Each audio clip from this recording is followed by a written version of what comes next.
Magandang araw! Alam niyo na, lagi tayong mas maganda sa araw! Woo!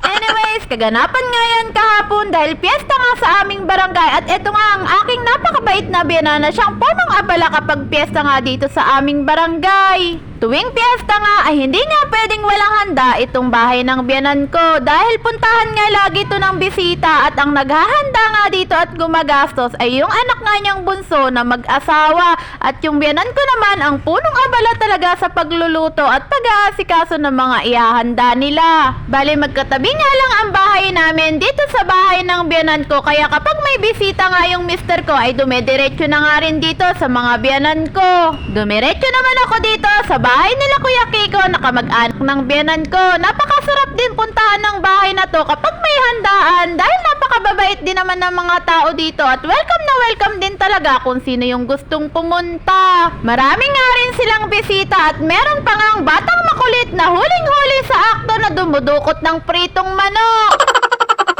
At hindi talaga tumigil ang batang makulit na dumukot ng napakasarap na pritong manok. At eto nga ang bunsong anak ni Kuya Kiko na napakagandang dalaga. Woo! At apo naman nila itong napakapogi at napakakulit na bata.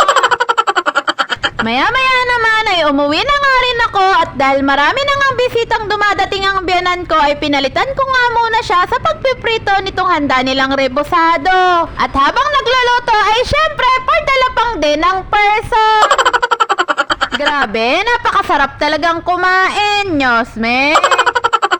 Kinahapon na naman ay niyakad ko nga yung bunso ko na gumala nga dito sa plaza at tumingin-tingin kung ano nga yung mga panindang nandito sa plaza. Laking panghihinayang ko nga dahil hindi nga ako nakapanood ng parada ng mga reyna nung bandang alas 3 ng hapon. Hindi ko nga alam kung ano nga ang ginagawa ko nung mga time na yon at hindi naman ako masyadong visit. Hindi pa nga rin ako nakapanood ng parada. Hindi na kasi umiikot yung parada ng mga reyna dahil hindi pa kasi masyadong maganda yung iikotang kalsada dito sa amin. Anyway, sa pag-ikot-ikot nga namin dito ay may sumasayaw pang ang bata dito na nagtitinda at napakaraming ang paninda dito. Puro laruan nga lang din at mga gamit halos ng mga bata.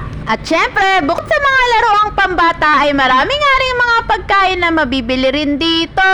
At nang makita nga namin itong bilihan ng mga ice cream ay bumili nga lang kami dito at pagkatapos ay umuwi na nga rin kami. Nung maggagabi naman ay pumarada ang aming makapangyarihang poon na si Saint Lourdes.